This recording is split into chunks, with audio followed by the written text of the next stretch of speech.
Welcome to the My House Podcast, a show about the past, present, and future goings-on at the My House Youth Drop-In Center in Wasilla, Alaska, with your host, Michelle Overstreet. Hi, welcome to episode 44 of the My House Podcast. I'm your host, Michelle Overstreet, and today we are honored to be joined by our U.S. Senator, Mr. Dan Sullivan. Thank you. Hello, Michelle. Great to be on the program. Yeah, thank you so much for being invite. here. Really exciting. Also in the studio, we have our case manager, Brian Fields, peer support certified staff member, and communications director, Isaac Smolden. And we also have Julie Sullivan in the house. Yay. Thank you for joining us. And Mac and Margaret. We have a fun group. Full house. It's Full fun. house in the house. And Full house in my house. yes. Like it. And Senator, we're so grateful. There have been many, many years. In 2016, we had the opioid summit, and it really, we've had a lot of reflections back to that event and the Surgeon General's visit that you brought him here, and some of the things that he brought, wisdom and knowledge, but also energy to that opioid summit were really powerful. And thank you for your support over the years of youth and youth issues. How impactful was that opioid summit, and can we use something like that to amplify the seriousness of the epidemic that this fentanyl has brought? Yeah, Michelle, it's a great question. I think the 2016 summit, the wellness summit as we called it, in many ways was kind of a turning point for a lot of Alaskans. If you remember, we put that on, my office put that on out here in the Valley. And we did have the Surgeon General at the time, Vivek Murthy, who was actually President Obama's Surgeon General. Now he's President Biden's Surgeon General. He does a great job. He's a good friend of Alaska's. And what we tried to do in that summit was get the word out on kind of the big opioid crisis that was hitting the rest of the country. And if you remember, because I remember this really well, we had no idea if anyone was even going to show up at that, right? My office has put that on. We didn't know. We were kind of driving out here to the Valley, and we were like, I wonder if anyone's going to show. And then when we got there, there was over 500 people there, Yes. Several hundred more online. And I remember someone coming up to me after and saying, wow, that was a real success, Senator. And I said, no, I'm not sure I'd call that a success. I would call that a cry for help. Yes. And which is what it was. There was a lot of parents, if you remember, whose kids, had overdosed or gotten addicted to heroin and opioids. But it was a good start because I think it launched a lot of collaboration across the state, especially out here in the Valley. And so to your question, we've launched a new initiative with the governor and his team, One Pill Can Kill. And this is all about the fentanyl crisis, which is, I would say, an even scarier relation to the opioid crisis. It really is. And so I think the answer is yes, right? We can do something similar. A lot of it's about getting the word out, and a lot of it's about empowering our youth. And I know you care deeply about that, and that's one of the reasons we wanted to come out here on the Saturday before Memorial Day, not only doing the podcast, but a good roundtable. I just retired out of the Marine Corps. We had the phrase, we're looking for a few good men. That was a recruiting ad many years ago. We're looking for a few good youth to help us with the One Pill Can Kill campaign. And we think we got a lot of them out here in the Valley to help us get the word out on how dangerous this is. Well, and you and the governor recently had that press conference where you kind of unveiled the campaign, and I think that maybe we internally and on some of the podcasts have talked about where the statistics are now, but what has led to the announcement of this campaign? I think, as all of us know, kind of being on the front lines of it, it's truly some sobering stats that we're faced with as a state. Well, right now for the country, fentanyl is the leading cause of death for adults 18 to 45. Think about that. What? For America, more than car accidents, more than anything. Fentanyl overdoses. And the state that has had the highest increases in overdose deaths of any state in the country per capita, you do it by population, is Alaska. It's us, right? We are the number one place in America per capita where this drug is killing our citizens, a lot of whom are youth. So the whole point of what the governor and I did with his whole cabinet, but again, this isn't just about elected officials. By the way, older elected officials. Wait a second. Hey, I'm just, nothing wrong with a little bit of elderly wisdom, seasoning. Yeah. But like I said, we gotta get youth ambassadors involved. We're going to do that. But this is to kind of get the word out just how dangerous this is. The one statistic that I mentioned at the press conference, 7 out of 10 counterfeit pills seized by the DEA across America contain a deadly dose of fentanyl. Think about that. My goodness. 7 out of 10. 7 out of 10 is just so frightening. And so this idea that one pill can kill is really true. And we got to try to get the word out. Now, of course, there's many other things we should be doing. I don't want to get too political here, but we have an open border where all of these drugs are coming in that go to China, the precursors, and they go to Mexico where they put the pills together, and then it comes across our open border. We got Mexican drug cartels literally in Alaska pushing this stuff because it's so lucrative. But that's at the federal level. We should be doing a lot more. What we can all work together on here is prevention and education. Mm-hmm. Yeah.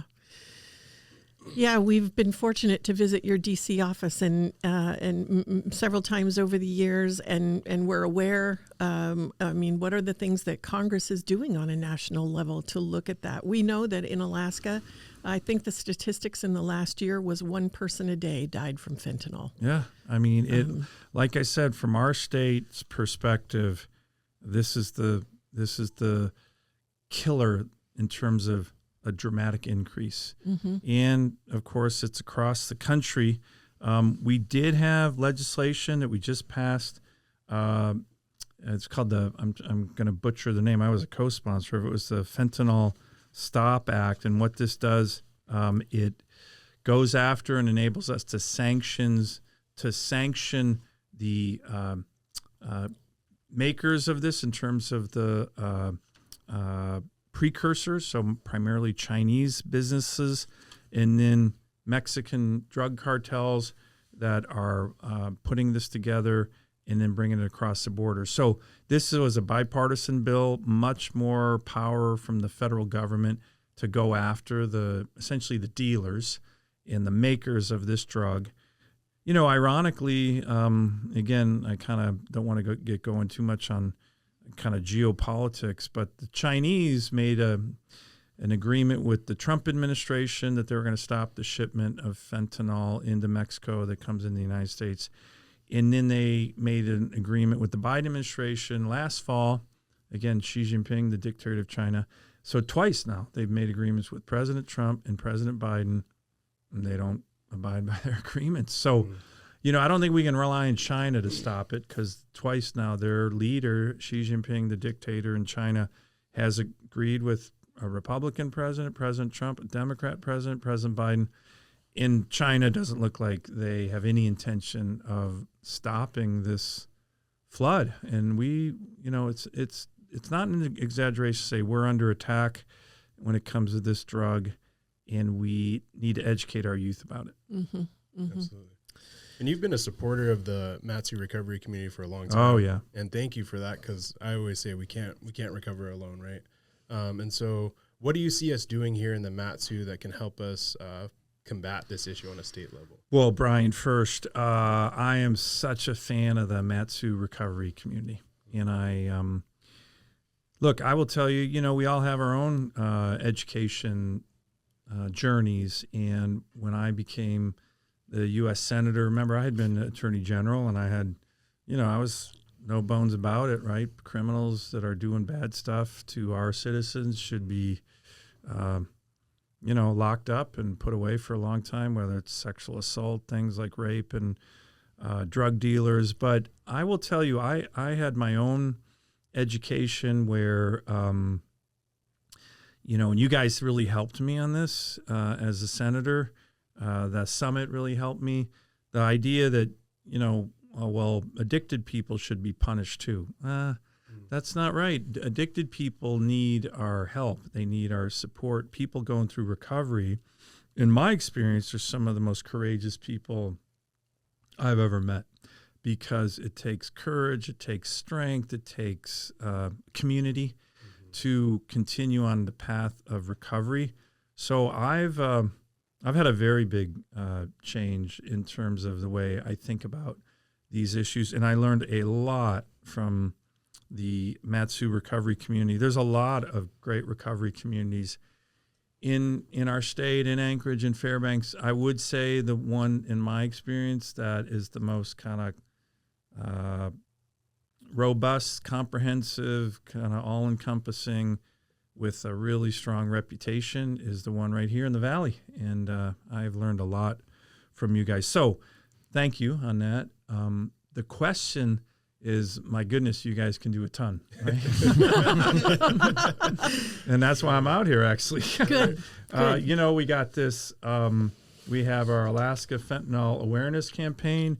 We got our toolkit here that we have a whole bunch of different resources and ideas and information to get out. And it's good stuff. We worked with the federal government, DEA, FBI, the troopers at the state level, the governor's office. You saw at our press conference, Governor Dunleavy was all committed. He brought essentially his whole cabinet. That's powerful. They were actually in the middle of the legislative session in Juneau.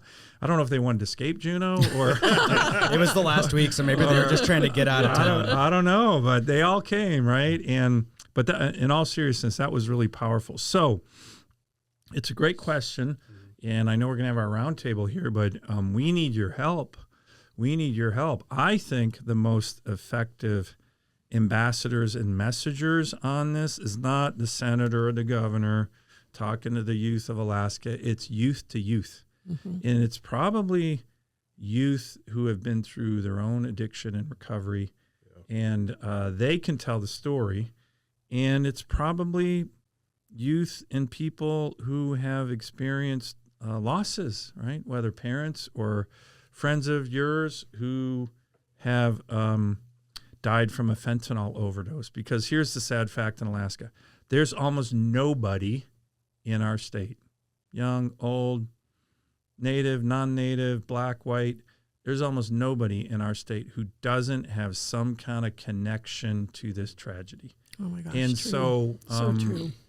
The recovery community here can play a giant role. So that's what we're going to be asking you guys to do at the roundtable here. Awesome. Yeah. I was glad to be able to attend the Youth Mental Health Summit last year when Dr. Murthy came up at your invitation. Yeah. And we know that mental health, substance abuse, they don't both exist in a vacuum, right? So what do you see the intersection between these two issues? It's something your office has worked on a lot. And how do you think our efforts in one sector can maybe assist our efforts in the other? Great question, Isaac. They're very connected, and we have this big youth mental health crisis. The term crisis gets used a lot, maybe overused in kind of the policy world, but I think when you look at the numbers as it relates to mental health and suicide ideation of American youth, of Alaskan youth, it's a crisis, right? It has gone like this. It's spiked. Now, there's a lot of reasons. I think social media has a big role to play. Of course, the pandemic didn't help at all. That kind of poured fuel on the fire. The Surgeon General has done really good work on this. And again, I was honored to bring him up here again to Alaska. We did a bunch of roundtables. I appreciated you participating in one of those. So the suicide rates, particularly among young women in America, they're almost, the last CDC study said close to 1/3 of all girls, I forgot what the age group, I think it's 18 to 26, had contemplated suicide. I mean, if that's not a crisis in America, I don't know what is, right? So I think it's really important to focus on that. We're looking at all kinds of different issues, legislation. But to your question, they're very related because you have youth that are going through depression or maybe even suicidal thoughts. And what do they often turn to? They turn to drugs, and then they can get caught up in the danger of fentanyl. So it's in many ways a vicious cycle. It's going to take everybody, state, local, federal, but really importantly, groups like what you guys are doing and the recovery community and My House and others. So it's all hands on deck effort, but they're related, and we got to address all of these challenges. Well, and to your earlier point, sometimes it's not even a youth seeking out fentanyl. They can be looking for Xanax or some other substance. And with the amount of counterfeit pills that are out there now, and that rate 7 out of 10 having a deadly dose, it's not necessarily the at-risk youth that we would consider all the time, right? It's everyone that's at risk for this. No, that's part of our message, which is, look, you might be taking a drug that you think is a prescription drug that is going to help you with a depression issue or something,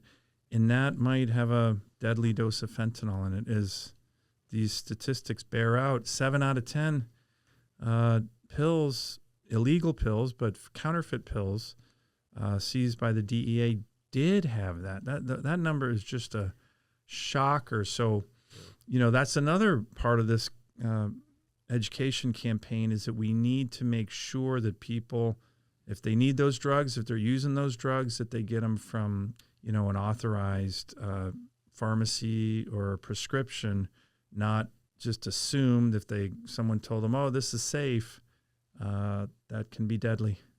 Yeah. We've had a lot of awareness information come through, and it's amazing. The counterfeit pills the Percocet look exactly like a real Percocet. Exactly. Graduation time for me is terrifying because so many kids go out for a graduation party and they see something. Hey, my dad takes Percocet for back pain. I'm familiar with that. I know what that looks like. That looks like what I'm familiar with. And it's 7 out of 10 are laced with fentanyl. And it's, rolling the dice. And I don't think... Yeah, I agree with you, Michelle. This is a really special time of year with people graduating high school, people graduating college, and knock on wood, we don't want the story of some promising young graduate who ends up overdosing at this moment when, the commencement time is a time of promise. But you're right, it's a little bit scary, right? You got to keep the prayers coming, too. That's something else I believe strongly in, power of prayer. Yeah, there's opportunities at every level if people are looking for a way to engage. We need youth who are ambassadors and who will share the information and the fact sheets and utilize some of the tools in the toolkit to get the word out there, but also parent to parent. I think parents have to talk to their kids in a way they never have before about the potential, that 7 out of 10 number, the 365 Alaskans that we lost this past year. It might have been 362, but it was like every day somebody was dying. That's literally one a day. And so, engaging the parents, engaging the churches. I think we miss sometimes. That's a great idea. The idea that church kids are also faced with difficult decisions in social situations and stress and all the same things that we just got done talking about. And those parents have to be empowered with this information to be able to say, hey, I just want you to know this is what I learned. This is important for keeping you alive. Yeah, that's a great idea. And again, we're looking for ideas in terms of spreading the word. At our press conference, we had 2 wonderful parents who, unfortunately for them, both lost sons to overdoses. And what they've done is use that grief and that heartache and that empty place in their heart to get the word out to other parents and other kids. And to me, that's just a real noble effort. So that's a great point about parents and churches and anything else, any other way we can do this. But it's getting the word out is really important. It will save lives. It will save lives. Absolutely. That's the whole point. It will save lives. when it comes to this toolkit, I'm assuming that folks can find it on your website. Is that correct? That is correct. Excellent. And there's a lot of all the stats that we just talked about are in here. There's some sample social media posts. I assume that you're not going to be offended if anyone steals those directly off the page, right? We went all this. There's a PSA script. There's all kinds of social media posts. There's statistics. There is information on where you can get additional help, where you can get help with regard to recovery. And there's just knowledge that will empower people, right? Yeah. Facts that will empower people. And and the DEA has a great website, dea.gov/onepill. That's where we got a lot of this. Of course, my website, sullivan.senate.gov. But the governor's website, I know his whole team is working on this, but we want to get this out. And then we'll be pressing it in the schools come the fall. Yep. And that's when we're really, really going to try to ramp up our focus on youth ambassadors, youth leaders, because I honestly think that's the most important messenger. Peers leading peers, right? Exactly. And that's what makes this recovery community so great is all the peers that we have. That's the most effective, I think. Absolutely. Yeah. And I also think there's a lack of media coverage on a lot of this. Thank you, Mac, for being here today, because we really, I'll send information that comes from your office to local news. I don't always have time to write something, but any other thing that was happening, including COVID, that killed a person a day in the state of Alaska, people would be outraged. Yeah, right. I mean, it would be a crisis. People would be banging down the door. The two mothers that are well known and friends. It's like the silent killer. I agree, and that was again one of the reasons we wanted to do that big press conference, was to just put this out there. We did. Thank our media. We got good coverage on that. That was a start. I think there has been some good coverage.